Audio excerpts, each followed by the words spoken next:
Welcome to the latest edition of the Hudson County Sports Podcast. I'm your host, Jim Haig, and once again, the Hudson County Sports Podcast is brought to you, as always, by Stan Sports Center, located at 528 Washington Street in Hoboken. Telephone number there is 201-798-4466. And it's only fitting that we mention Stan Sports Center is because our special guest today is a proud product of Hoboken and Hoboken High School, and more than likely, it may be up for arguing, but I don't think so, the best basketball player to ever come out of Hoboken High School. He played at Hoboken on the state championship basketball team in the 88, 89, am I guessing right? Yep, okay. And then from there, he went on and had a great career. He had an even better career in college than he had in high school. He went on to Duquesne University, where he was three-time All-Atlantic 10, and somehow managed to grow about 6 inches when he was in college, and then became first-round draft pick of the Philadelphia 76ers and had a good career in the NBA. And then recently, he has been the head basketball coach of the Westchester Knicks in the NBA's G League, where he's now done that for the last 2 seasons. And it's my good friend, Derrick Alston. Derrick, how are you doing today? I'm doing great. Thanks for reaching out to me. It's a long time coming. And it is a long time coming, but I'm glad we've got to finally get a chance to talk. So, all right. So tell me a little bit about your young childhood. Were you born in Hoboken? Actually, I was born in New York, born in the Bronx, New York.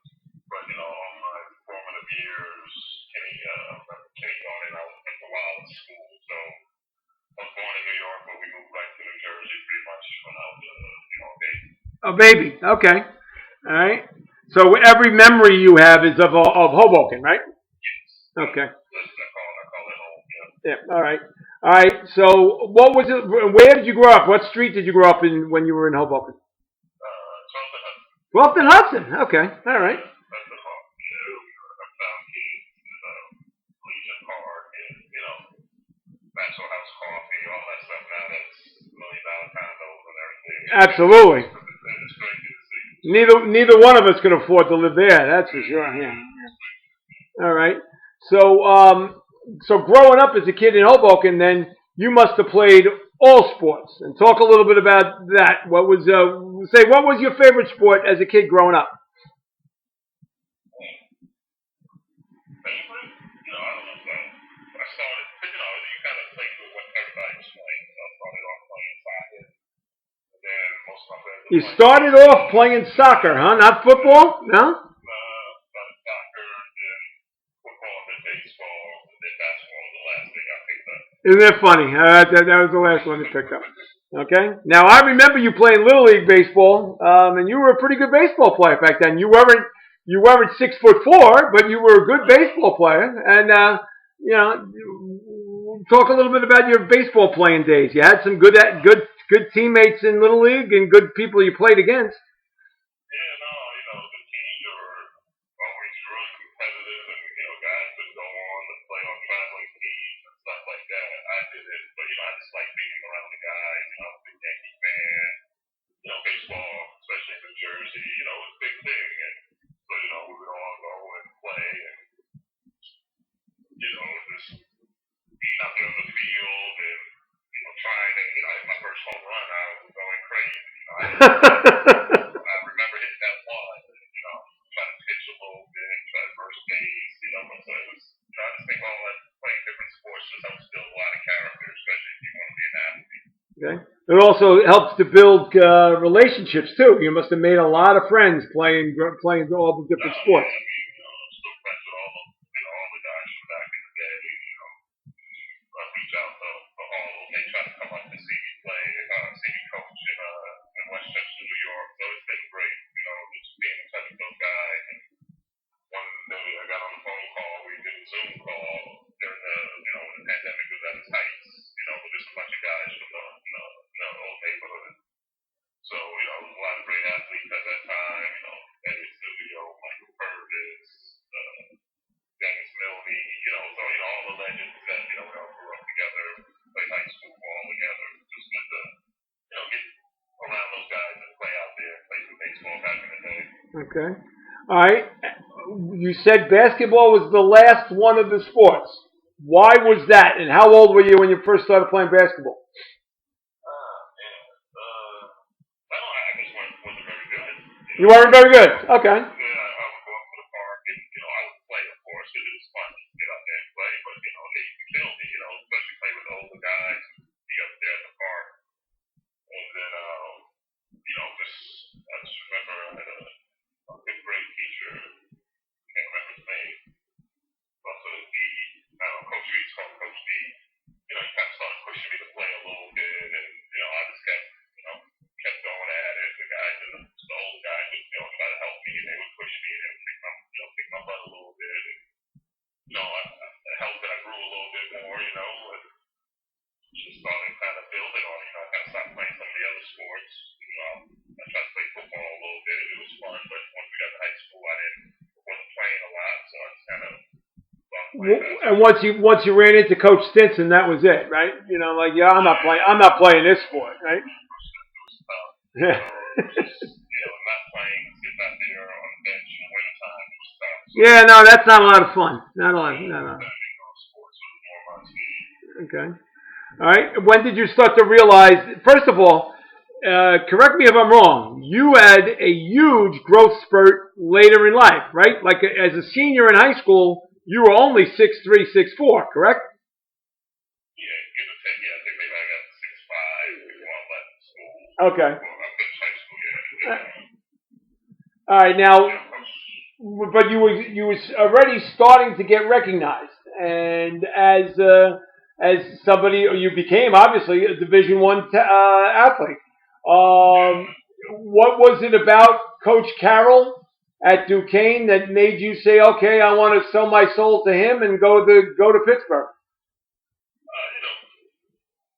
the time going through the recruiting process, I had a lot of they call the MEAC conference. Yep. University of Manhattan, Fairfield, Oh, the MAC. You mean the MAC conference? The MAC conference. Okay. Yeah, so I had a lot of interest from schools like that. Yeah, but not St. Peter's, and I got mad at them because they didn't recruit you. You remember? Yeah. And, I really wanted to go to Seton Hall, but those schools didn't really come around until after my senior year. Okay. I felt like, you guys didn't want me earlier and believe in me. And I know how it kind of works. But at the time, I wanted to kind of get out of the tri-state area. And I thought, Pittsburgh and Coach Carroll, what they were trying to build up there, and being a mid-major school, playing at Atlantic 10 with some tough schools. I wanted to challenge myself. I thought that would be the best opportunity for me. Yeah, and it was going to be a really good challenge for you. All right, but before we go to Duquesne, let's talk a little bit about your senior year in high school at Hoboken, and how great of a year was that for you guys, basketball-wise? You guys won your state sectional, and you went all the way to the group. I think it was the Group 4 finals, right? Yeah, I know it's Group 4. I don't know how far we went. Way back on me right now. I just know we were really good, and we won some games. But I think it was the Group 4 finals or semifinals. Yeah, I think it was the finals, and you lost to Hackensack. I'm pretty sure it was Hackensack. Right, and it was a real close game. I think he ended up like losing by 4 or 6, and that was it. But that was a great Hoboken team. And who else was on that team other than yourself and Eddie Eusebio, who also went D1? He went to the University of New Hampshire. Who else was on that team that was a great basketball player? One of the best coming out of Hoboken at the time was Ronnie Forbes. Oh yeah, sure. Yeah, and he was the one that told me, that there's that toughness. I saw him, last season he came up to see me coach, so it was just good catching up with those guys. Ronnie was huge. Dennis Milne. Okay. Michael Purvis, and we had a really good supporting cast. So we had a lot of guys that just kind of played that role.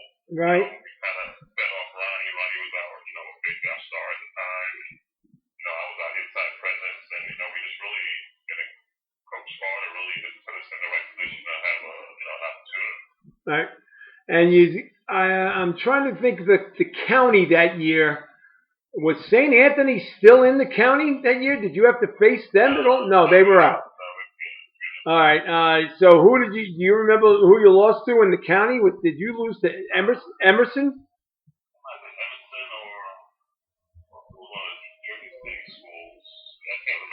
Yeah, I think. Well, Hoboken was in the north, so I thought it was either. It was probably Emerson. Emerson was the dominant north team back then? Right. Yeah. So, but you had a lot of fun playing basketball in Hoboken, right? No, it was great. Going down to 4th Street, playing down there in the summer league, big time players from all over the state. They used to come and play at 4th Street Park. That was kind of like our Rucker Park.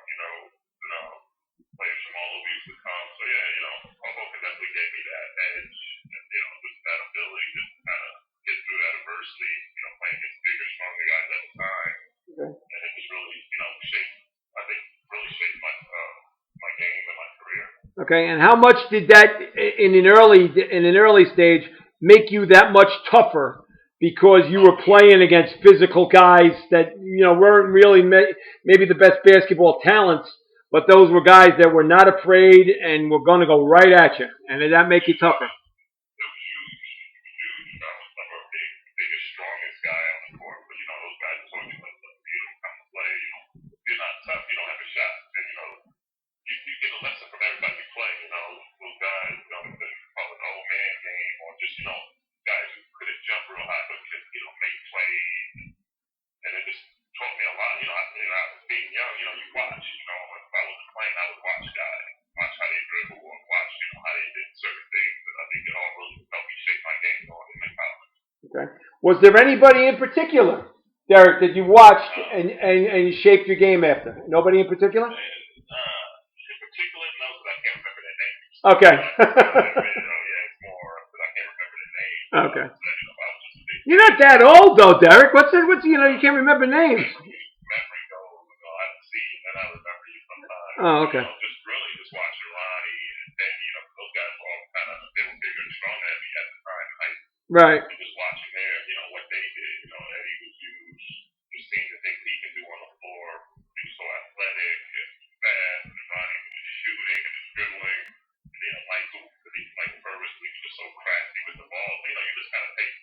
I'll tell you, but when you learn, you watch. You watch people, and then you try to emulate them, and then you just, take what works for you and add it to your game. Okay. All right, I'm going to ask you a question because they always lay claim that they helped to mold you into becoming a better basketball player. But there were two guys that were always down the YMCA that I remember. They're my age, and they played at the YMCA and played in Jersey City rec leagues for all their lives, and both of them were Division I players, and that is Juicy Du Bois and Robert Miller. And did either one of those two guys have anything to do with you becoming a basketball player? Juicy was tough. He was tough. That's what I'm saying. Like, you bring up names, I kind of remember some things. But yeah, both those guys were tough.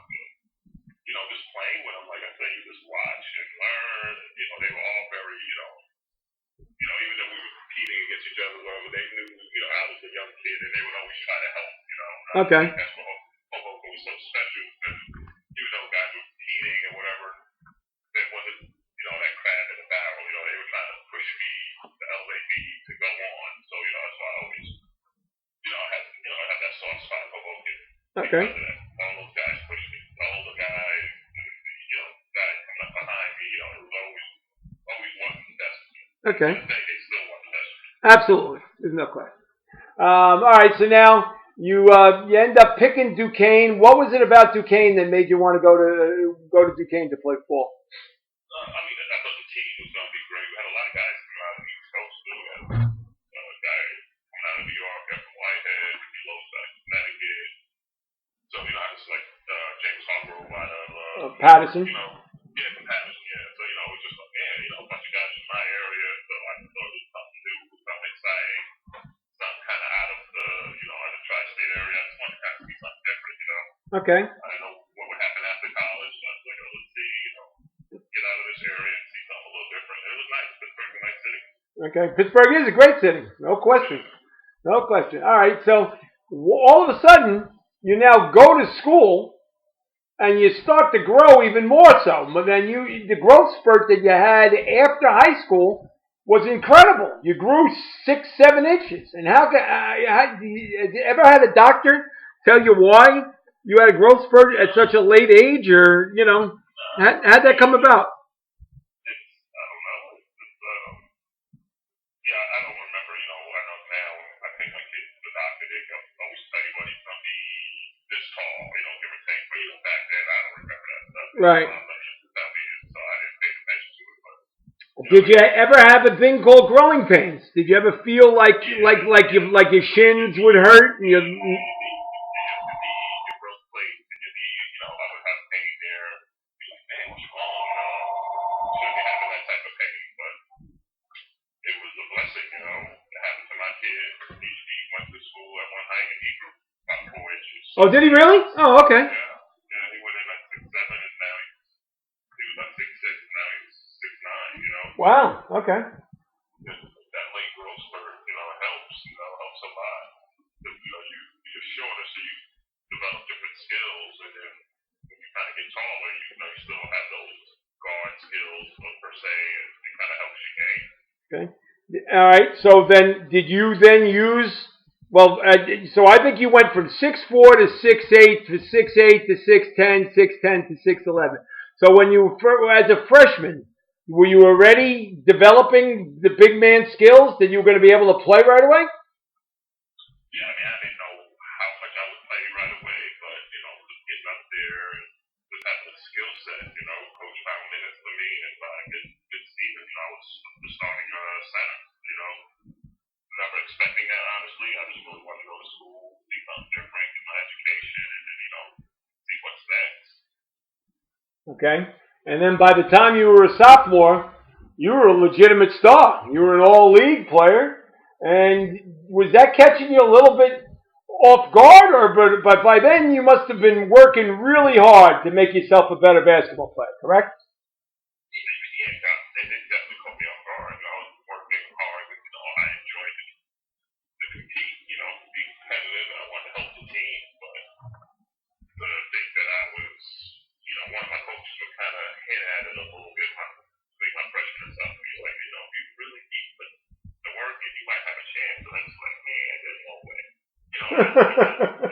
It's a dream, of course, for anybody who's playing college basketball. But I just didn't think because that was just never my goal at first, But then, at sophomore year, things just started really just falling into place, and I was playing really well, and things just kind of took off from there. Yeah. And then did you then start to realize, okay, this may be a reality? And yeah. After that, I would stay up there in the summers, just dedicate myself to getting better, and being a better player. And, I didn't know if it would be NBA or overseas, but I knew there was money in it, so I kept working, and so it was just chasing that dream. It became more of a reality for me. So it was really fun, really exciting time. Well, in 1991 and 92, you came home for the summer because you ended up playing in the Jersey City Recreation Summer Basketball League itself at St. Peter's College, run by some really good-looking guy. I'm not mentioning who, but Yeah, it was always a fun. I just always felt like, I always stayed up at school, but when it was time to come home, see your parents, see your friends, just let everybody know you're doing well, and continue to see that home cooking for a while too. And just the competition in especially in North Jersey was bar none. Some of the best players were coming out of that area at that time. So it was always just good to come back home and work and to see everybody and just get better. And that summer league was very competitive, wasn't it? Yeah, I mean, it was, you got St. Anthony's, there's some players. Yeah. Well, Terry DeHare and Bobby Hurley certainly didn't help. They didn't hurt situations, All the big time New Jersey guys there. There was a lot of NBA talent that was coming out. In college at that time, but guys that had NBA talent, so it was definitely worth coming and worth playing and enjoying it. Yeah. And how about this? not only was there NBA playing talent, but Mike Malone coached in that league. No, not Mike coached.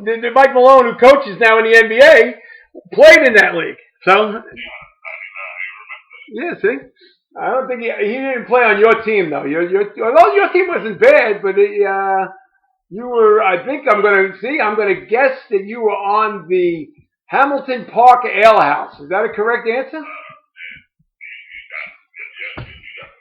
Yeah, no, I don't have notes. Well, I put the league together, so I remember who I put on what teams, and I knew that I wasn't allowed to put you and Hargrove on the same team together because you were both already at Duquesne. So the Hargrove was on another team, I think Shannon's, and you played on one of the better teams, the Hamilton Park Alehouse. So, yeah, no. And then didn't you also get a chance one of those summers to travel with an all-star team that was like called the A10 All-Stars or the NIT All-Stars, and you went all over Europe?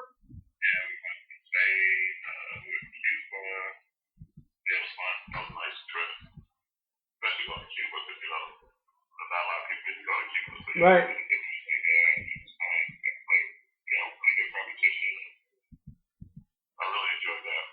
And did you think that help you in terms of becoming a player?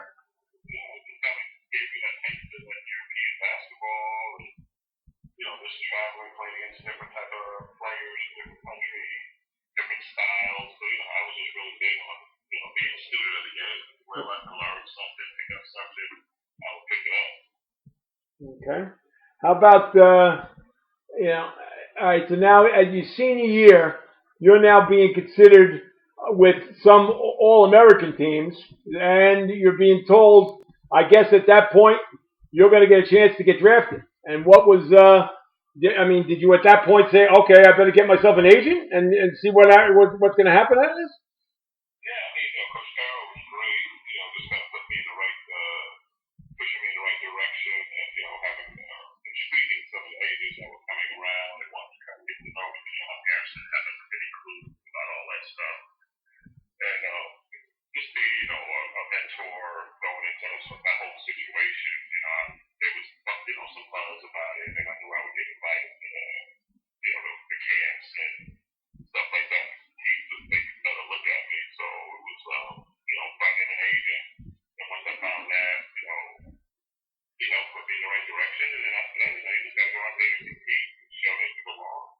Okay.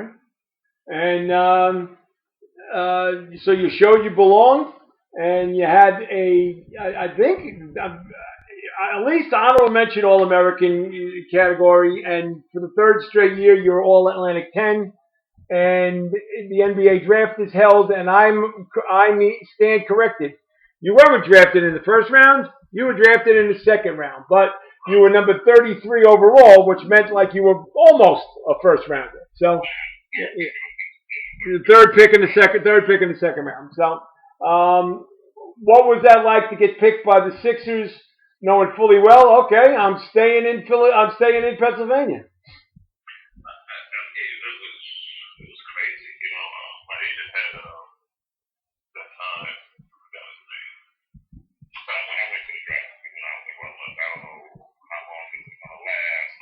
Oh, so you went to New York to sit there and watch the draft? Okay. Oh, Indianapolis. Okay.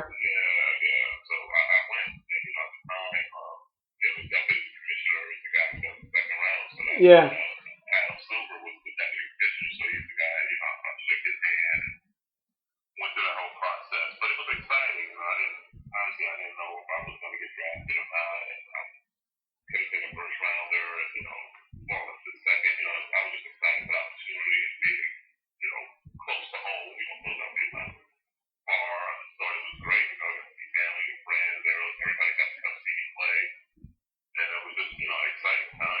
Okay. And you got to spend 3 seasons with the 76ers.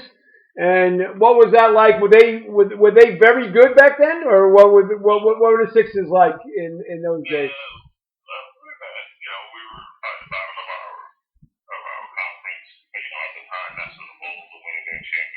Right. Michael and everybody, and Carl is strong. So you could just, in the Knicks were, for you when they were talented. But Was Barkley gone already by then? Yeah, he competed at the time. Oh, okay. Yeah, we had Sean Bradley, Witherspoon, and Stackhouse, George Stackhouse. Okay. And a bunch of role players. We didn't win a lot. I think we were probably 20, 30 games in between there.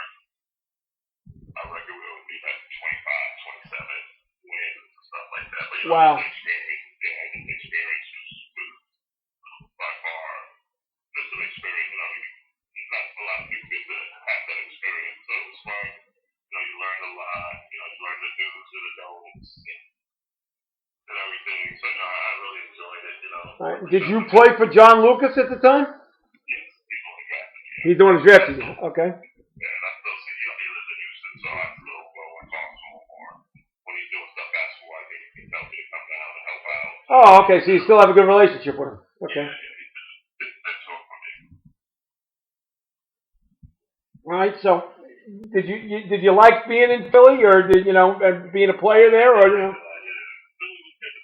fan base is passionate, and we weren't that good, but they still came out and supported, and we there every night cheering for you, win, lose, or draw. So yeah, it was a good experience. okay. I really enjoyed Philadelphia.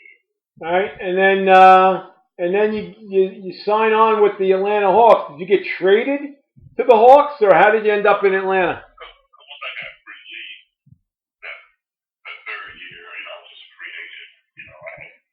I made some decisions that summer on free agent contracts that I wasn't the best. I just switched my agents after that, and then signed on with them as a free agent. Somebody got hurt down there, and got really sick. What I remember, and then I was there, and then I got a great opportunity to go overseas and make a lot of money, and I jumped at it because the guy I was replacing saw me get healthy, and I didn't think they were going to keep me anyway after that, so I just made a business decision on overseas.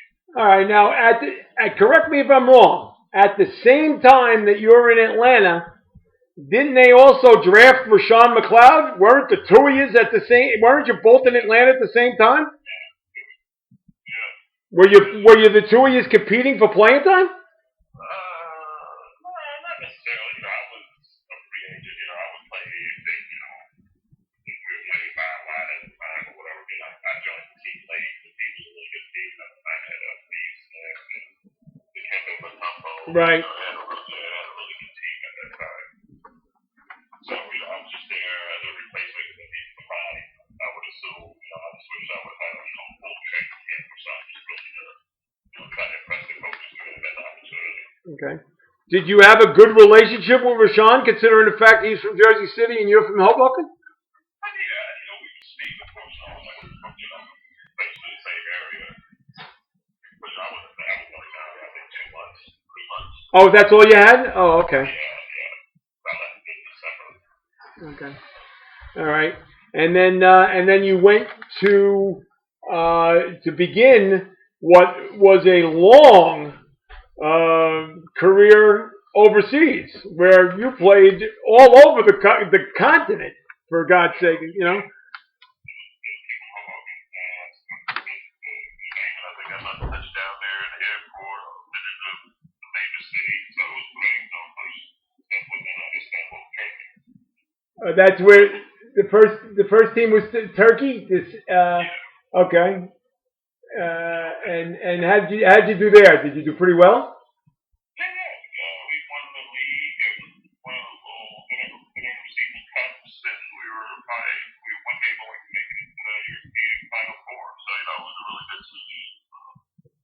Okay. We won, and it kind of set the trajectory for my career. After Turkey, I went to Spain. My first year in Spain, I won a championship. It was MVP, and the second year in Spain, I won another championship.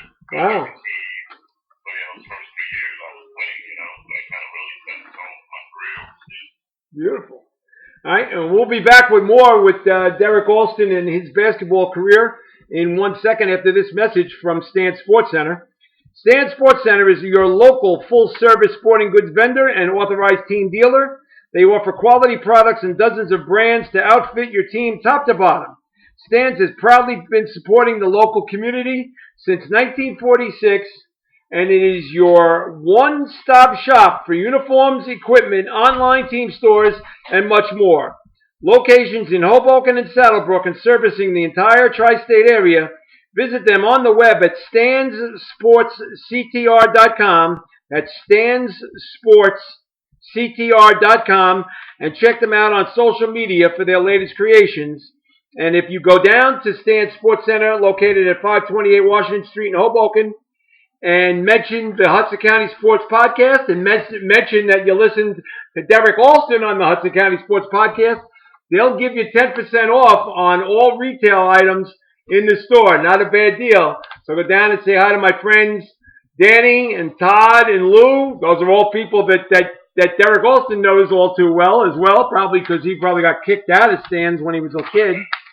And but if you mention both the Hudson County Sports Podcast and Derrick Alston, well, one or the other, you'll get 10% off on anything that's in the store. Not a bad deal at all. So that's Stan Sports Center, the corporate sponsor of the Hudson County Sports Podcast. All right, we're back with Derrick Alston and talking about his professional career overseas, which lasted as a player almost 20 years. And how in the world were you able to pull that off, going from place to place, and you ended up in New Zealand, you ended up in Australia? I mean, how in the world did you end up with all these different places as a player, going from place to place and playing?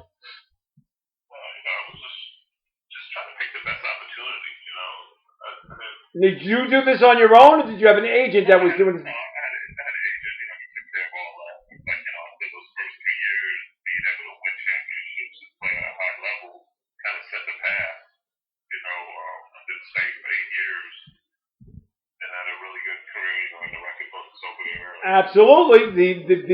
You were the Michael Jordan of the Spanish League because you won the Finals MVP in 1999. See?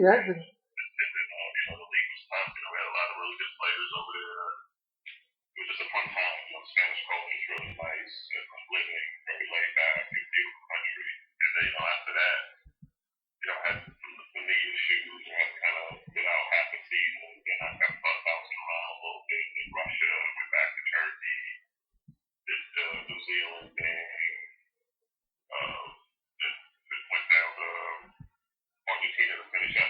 Right. I was trying to get 20 years. So I got 19. I didn't start school, so I was trying to make a change. Oh, okay. But it was fun. All right, and where did you meet is your wife from overseas, or is your wife from here? I met her when I was here. Oh, okay.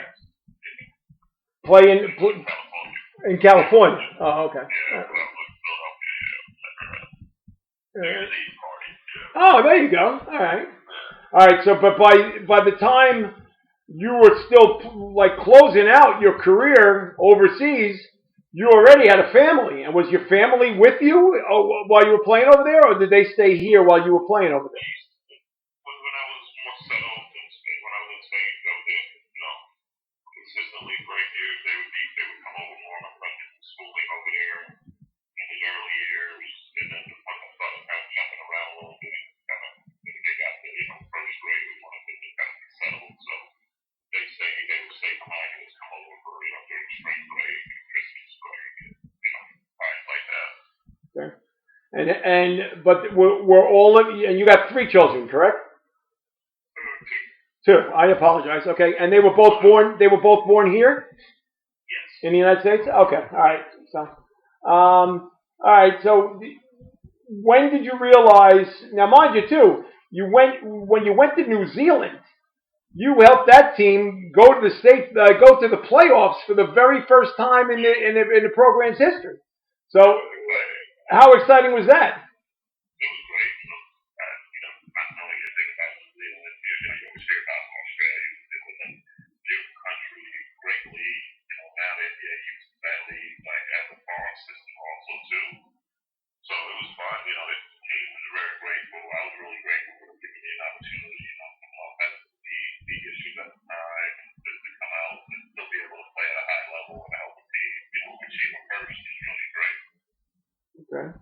right. Now, you went back to Argentina. You had two stints in Argentina, correct? With Boca Juniors. All right. Did you know at that point in 2012 that you were pushing 40 at that time? Did you or 30? No, you're pushing. You were pushing 40. You were pushing 40. Yeah.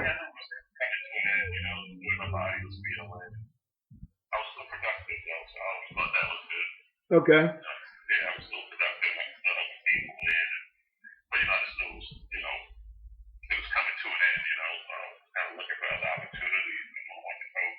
You knew you wanted to coach already at that point?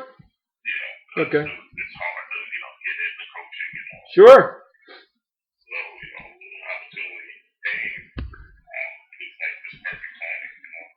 Okay. All right. Before we get into you coaching in the NBA, what was the one thrill that you had while playing overseas? And is there one place that you liked living in? I mean, obviously you spent 8 years in Spain, so you must have loved that. But was there any other place that you played in that you really, really enjoyed?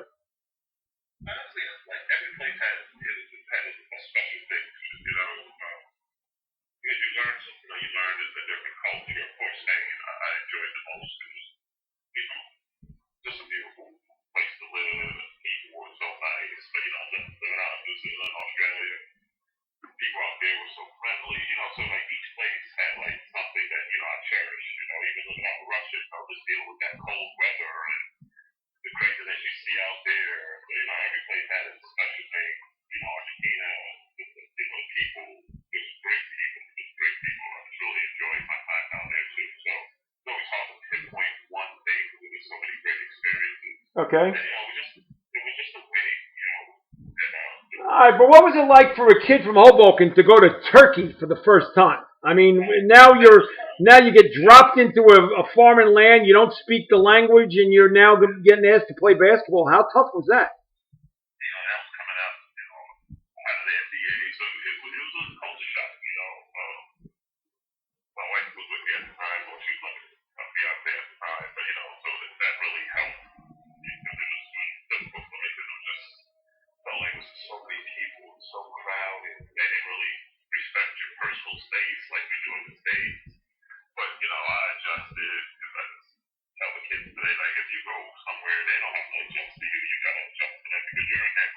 Right.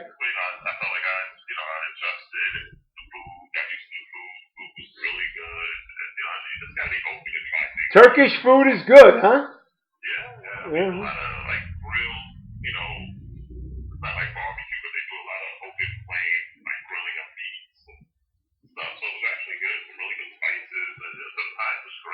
Okay. All right. You went back. You went back to Turkey twice as a player.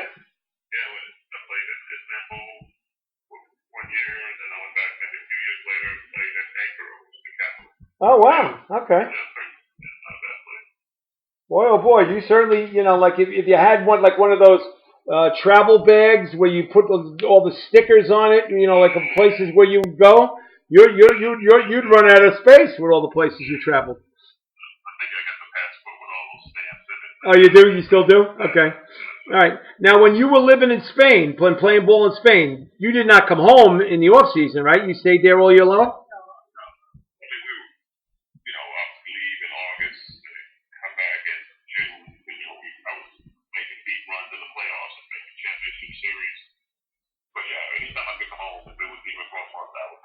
Oh, okay.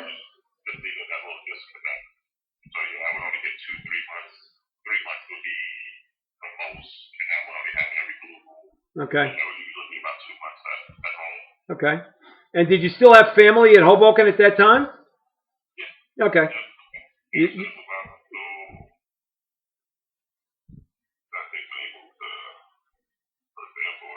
oh, okay. Are your parents still with us? They're Perth Amboy. God bless. Okay. All right, so they'll be glad to hear this because this is all just a little trip down the block, All right. All right. So 2012, you knew your playing days were over, and you knew at that point you wanted to get into coaching. Okay, but as you fully well mentioned, it's not an easy field to get into. Did you think you had to go back to the college route, or did you know you wanted to go right to the pro level? I knew where I wanted to go. Now, where I was going to be available, I had no clue. You got to kind of take the opportunity when it presents itself. But one presented itself, and then the level when I jumped on. Okay. You know what I'm saying? That's how I was an intern. You started off as an intern with the Rockets? Yeah. Wow. I got work with the players, but I was an intern, you know. Okay. And that was something that was different. But And what were you working with at that time? Were you working with player development? yeah, doing play development, on the court stuff with the guys, if it was rebounding, guys will come in to shoot, just playing one-on-one. I was, basically just finished playing, so I could still get out there and move around a little bit. Okay. But yeah, whatever was needed, just be able to learn and keep building. All right. And how were the Rockets at that time? Were they good? Yeah, they really good. The year they traded James Harden. Oh wow. Okay. Yeah, we had Dwight Howard and Jeremy Lin. Yeah, so it was a really good team. Oh, and was Jeff Van Gundy the head coach? No. Oh, who's? Kevin McHale. Oh, Kevin McHale was. Okay. All right. Well, there was somebody you at least could see eye to eye. Yeah, coach was good. Yeah. Good man. Got a lot of Was he the one? Was he the one who hired you, or how did you get hired by the Rockets? just there at the time, because it was the Gerson Rojas, who's now the president of the Timberwolves. He was the assistant GM, and he gave me an opportunity. Wow. So you got very fortunate to get at that time. So you went from being an intern to being their player development coach, and you did that for 3 seasons, I think, right? Yeah. Okay. So it was great experience. Got to learn a lot of really good coaches that they had there. Okay. And then you also, in that time frame, you did something, I guess, that must have been a lot of fun, is that you worked in the Philippines as working for the State Department. And talk to me a little bit about that. What was that like to be working with all these kids from underprivileged areas in the Philippines? Yeah, that was amazing. We went over the Philippines for 2 weeks, with the State Department and just, being able to touch that community. They got hit really hard by typhoon.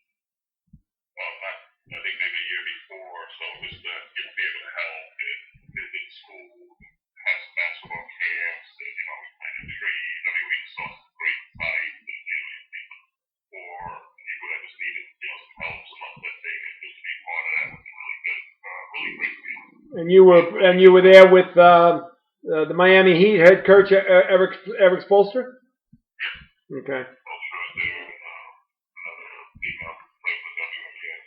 Okay. And what was that like? You were there for 2 weeks, and that was a really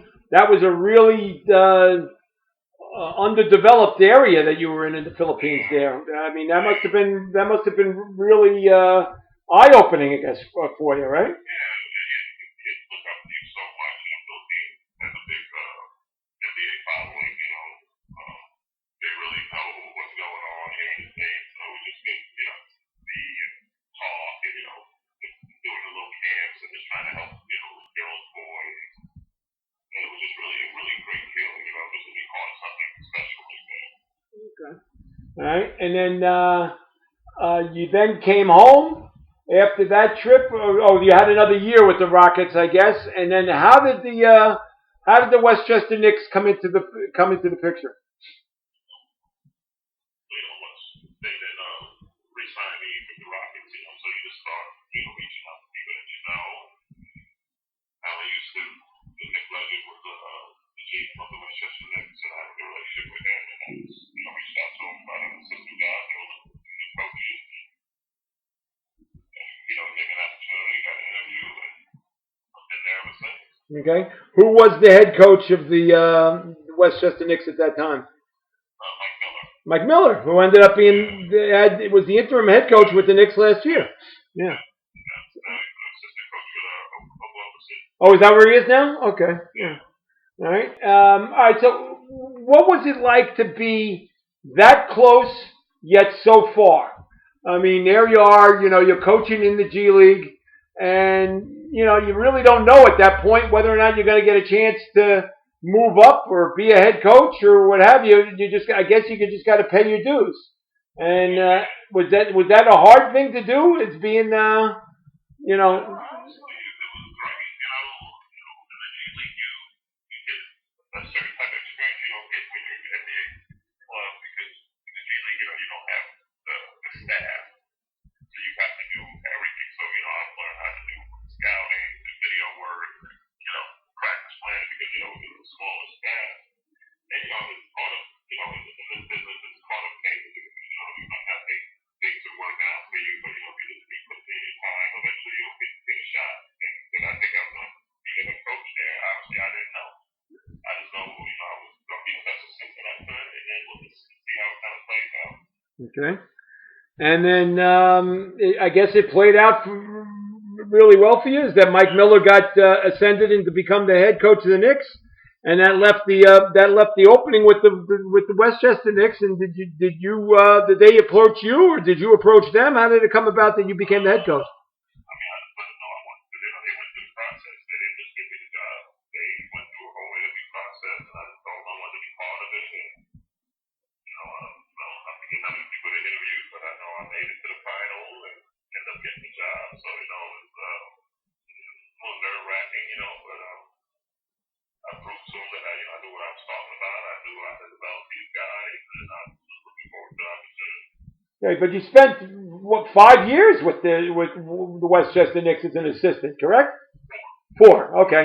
Well, still, that's a long time to spend as an assistant and not knowing whether or not you're ever going to get a chance to be ascended, right? Yeah, I couldn't. Yeah, I just didn't want to sit there around where I really enjoyed working under Mike Miller.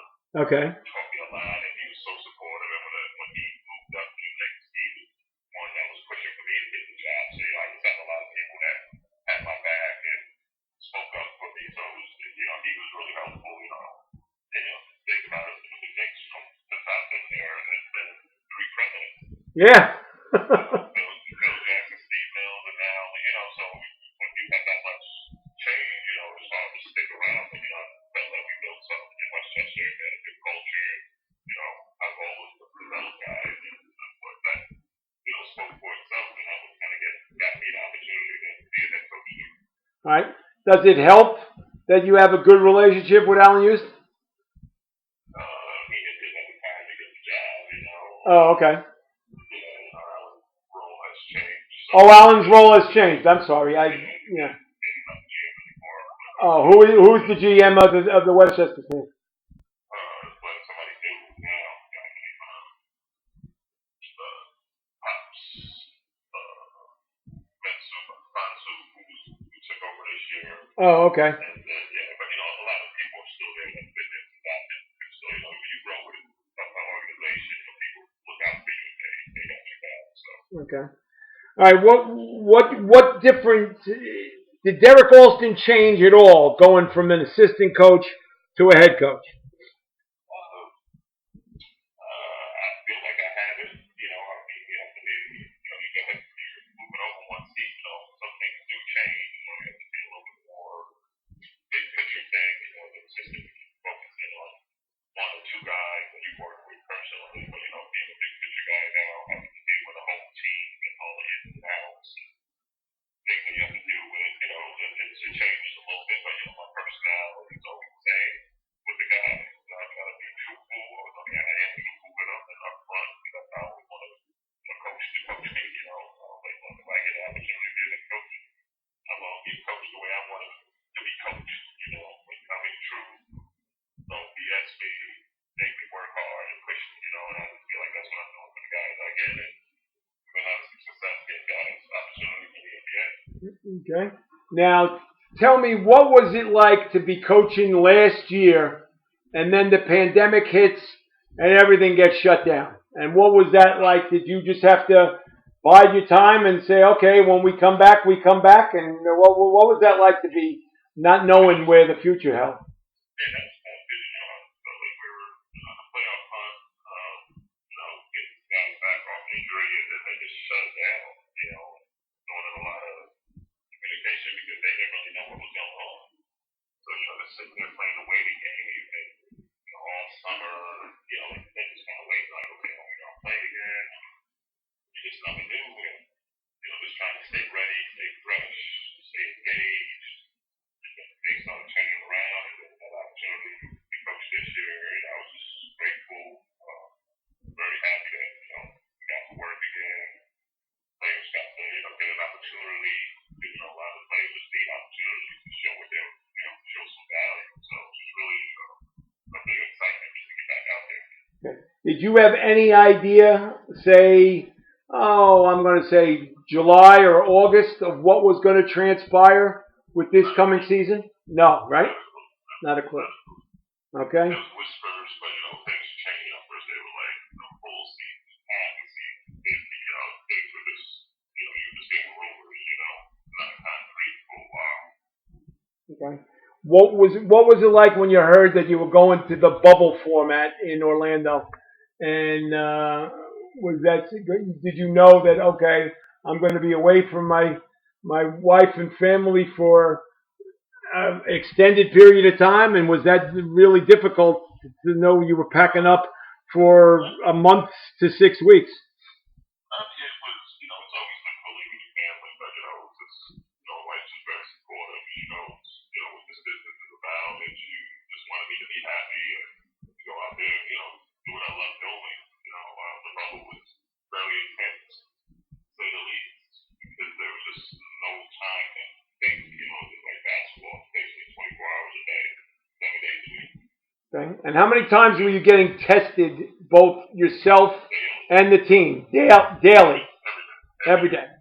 Okay. Now that must have got a little tiresome, no? Very tiresome. Yeah. We started 20th, so we got tested every day to the 20th until we finished, which was March, whatever. Wow. Every day. Every single day. Every day. Okay. And did they go all the way up with the swab in your nose? Or? It wasn't as intrusive as it was, but when you first got tested. when we first started, right? Okay. They swab the nose, swab your cheek, you get your results back later that night. Okay. Was there at any point at all that your team got shut down, or no? No. So you made it through the bubble pretty well. Yeah, the bubble was the bubble. You couldn't get in, couldn't get out. Okay. You got in there, you were in, and everybody who was involved in it went through the same, the referees, to the trainers, to the bus drivers. Everybody had the same thing. Wow. Okay, and did you stay in that one hotel for the whole time, for the whole 2 months you were there? Yeah, we were actually Okay. There was a tower, but we were like kind of outside. We called it fucking seated, so like once you walk out your room, we were kind of like outside. Then we got popped into the 2-mile campus that was just for us, referees, NBA personnel, and teams. So, it was definitely secluded, and we would try to, break the monotony after some time, just try to do something different, which was hard because, game, practice, trying to get players rest, trying to prepare for the next game, trying to break down the last game we played to help the guys get better. So it was, I was grateful that they did all that for us. It was very well done. But I could see what the NBA players were talking about when they were saying like the mental challenge of it. We were there for 6 weeks, so imagine doing it for 3 months. No. Yeah, that's a little tough. Yeah. And I was you were all in the same hotel with your team. Now, did you have team meetings while you were in the hotel? You were able to do that type of thing? Yeah. Okay. Everything had to be physically distant, and we had a team room that we get to use to watch film and stuff, and practice, everything. All the rules that the before were followed in the bubble. We always had to wear masks, even though we were getting tested every day. It was pretty intense. Okay. I can only imagine. All right, so how much, if you're in a development league like the G League, how in the world do you have time to develop if you can't, like, say, have practice on a regular basis, and all you could do is go from your hotel room to the game and then go back again? It's hard to develop, right? That was the challenge of it all.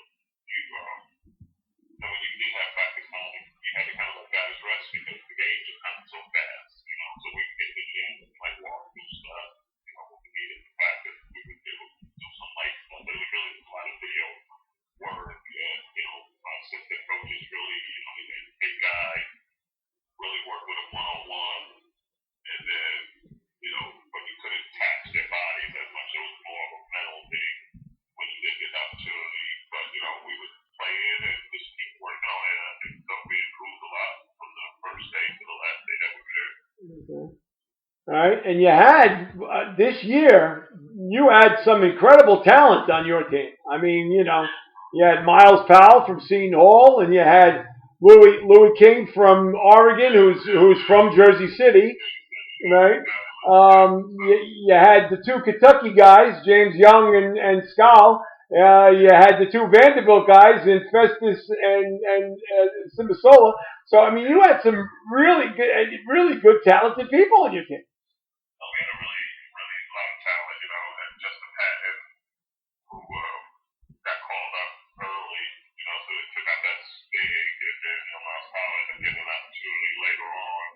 And then, we just had a lot of, and they were all veterans, like guys that been around the league, on the first round draft picks. So, right. There's a plan to coach each and every one of them, just trying to help through Miles, get to where they want to go. I thought Lou made some really big strides there. And, did he really? Because he was the youngest guy in your team.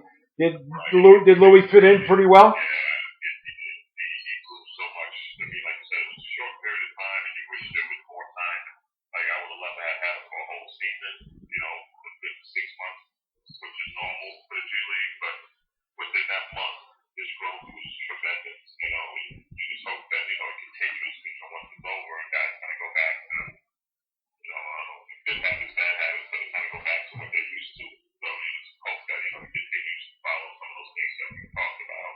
Okay. Now, does he stay on contract with the Knicks, or we still have his rights. You still have his rights. Okay. Yeah. Right. So you'll be able to, get a chance to continue to work with him, and that's got to be a blessing because the two of you almost have similar games, right?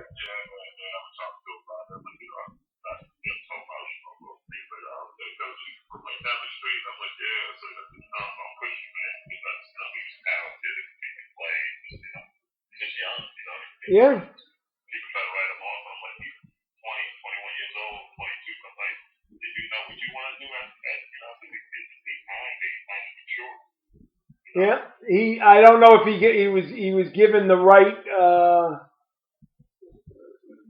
advice to leave college and go to the NBA like he did because he wasn't guaranteed he was going to be a first round draft pick. And so I don't know who was advising him to leave Oregon because who knows? He still could have been there. I mean, if he played his game right, he could have been a junior in Oregon right now. So, but do you think he's got a future in pro basketball? Yeah. Okay.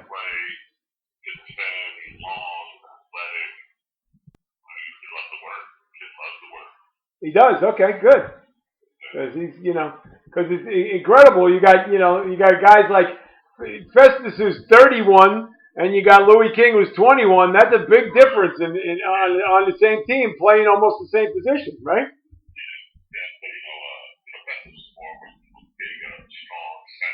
Right.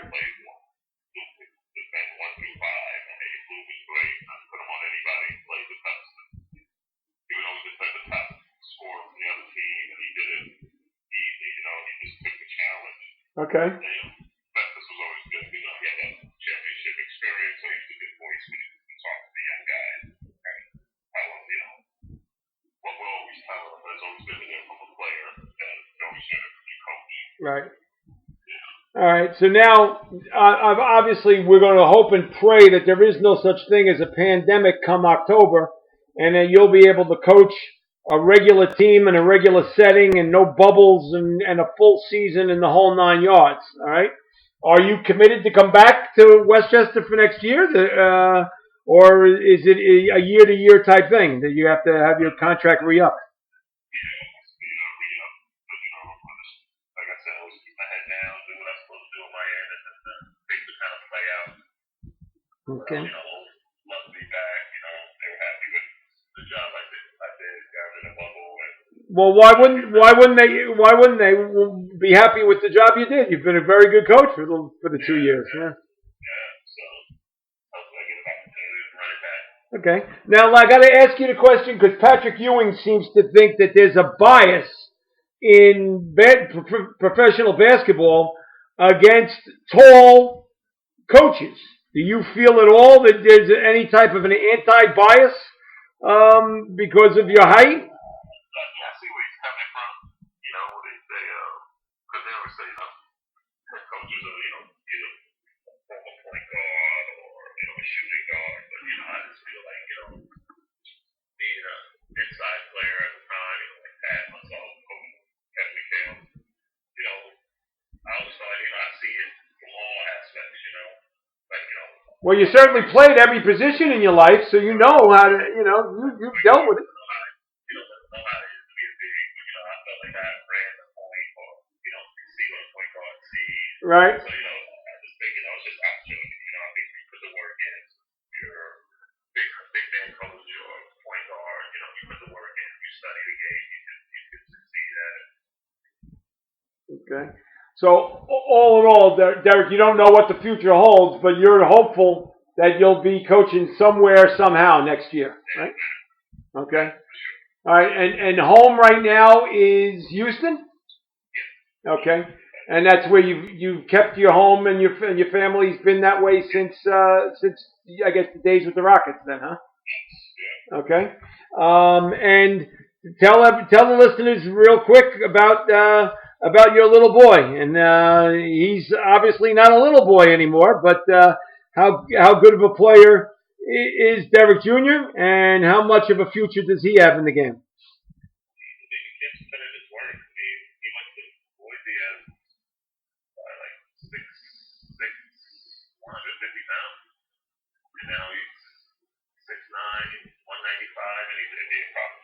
Okay. Anything can happen. You put the work in, you dedicate, get a little luck here and there.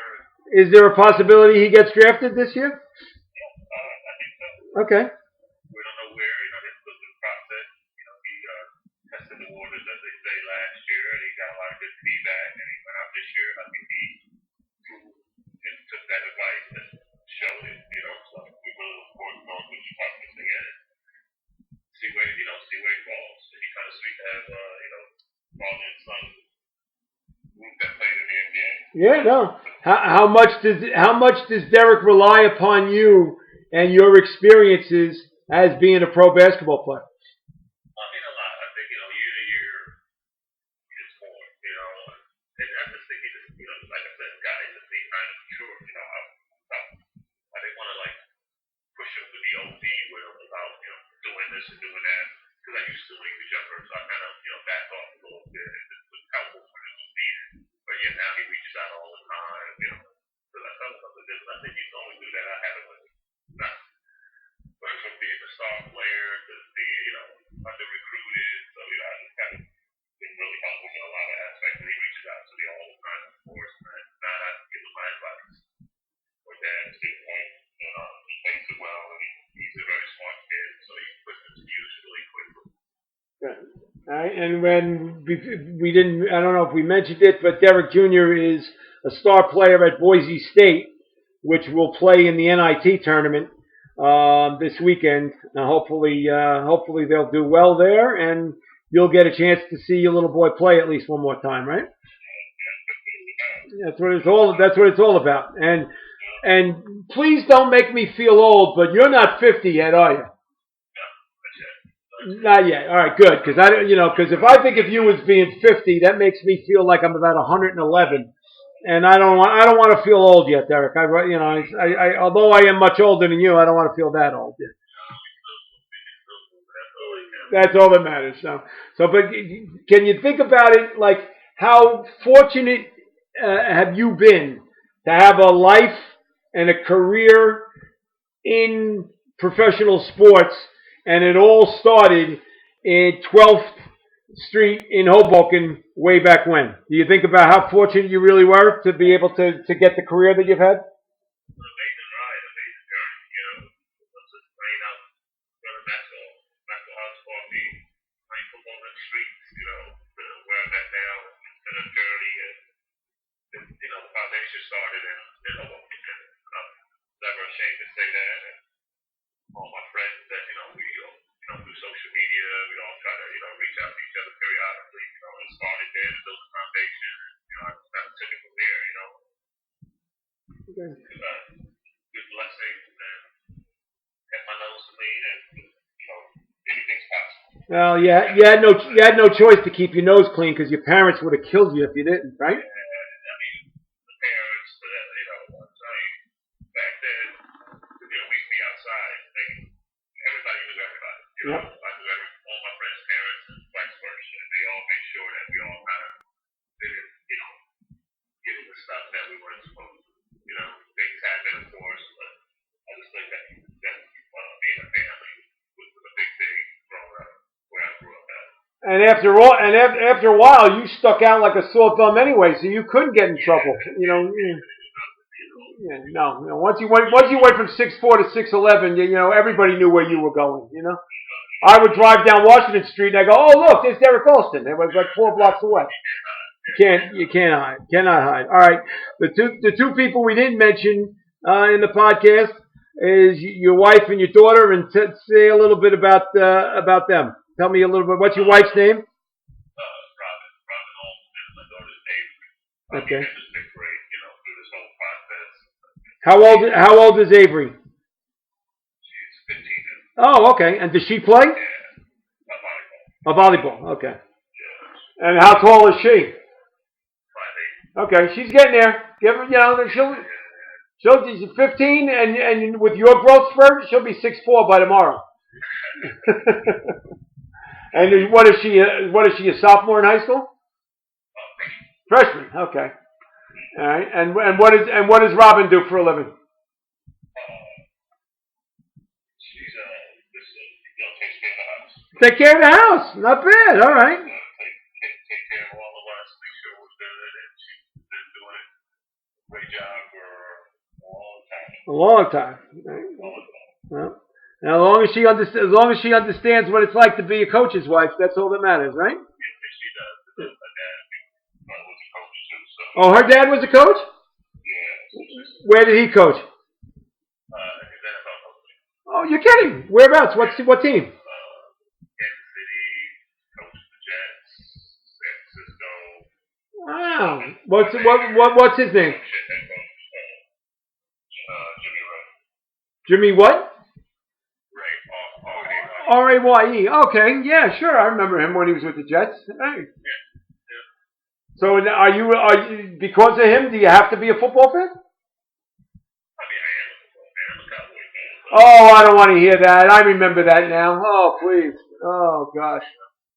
Yankees and the Cowboys. Oh, I should hang up the phone now. Because I'm a Met and a Ram fan, so I have every reason in the world to hate you, D. Every reason. So, yeah. All right, but anyway, you feel very fortunate to have the life that you've had growing up, right? And that's so. Well, Derrick, I really appreciate you taking the time to talk to me this week on the Hudson County Sports Podcast. You've been a great guest, and we will definitely keep in touch. And I hope and I pray for the best for Derrick Jr. Hopefully, we'll hear his name called when the draft is in the summertime. Definitely do it again. All right, great talking to you as always, Dave. You take care of yourself. All right, bye-bye now. And that was my special guest, Derrick Alston from Hoboken, where Stance Sports Center is located. And Stance Sports Center is your local full-service sporting goods vendor and authorized team dealer. They offer quality products and dozens of brands to outfit your team store top to bottom. Stance has proudly been supporting the local community since 1946 and is your one-stop shop for uniforms, equipment, online team stores, and much more. Locations in Hoboken and Saddlebrook and servicing the entire tri-state area. Visit them on the web at stansportsctr.com. That's Stans, plural, sportsctr.com. And check them out on social media for their latest creations. And if you mention Derrick Alston and the Hudson County Sports Podcast, you will get a 10% discount on all things in the store, all retail inside the store. Not a bad deal. So go down and say hi to my friends, Danny and Todd and Louie, down at Stance Sports Center, the main corporate sponsor of the Hudson County Sports Podcast. Thanks so much for listening. Thanks so much again to my executive producer, Johnny Haig, who always is a big help in making sure that this podcast goes through. And we'll be back with another edition of the Hudson County Sports Podcast next week. I'm your host, Jim Haig. Thanks for listening. Have a pleasant day.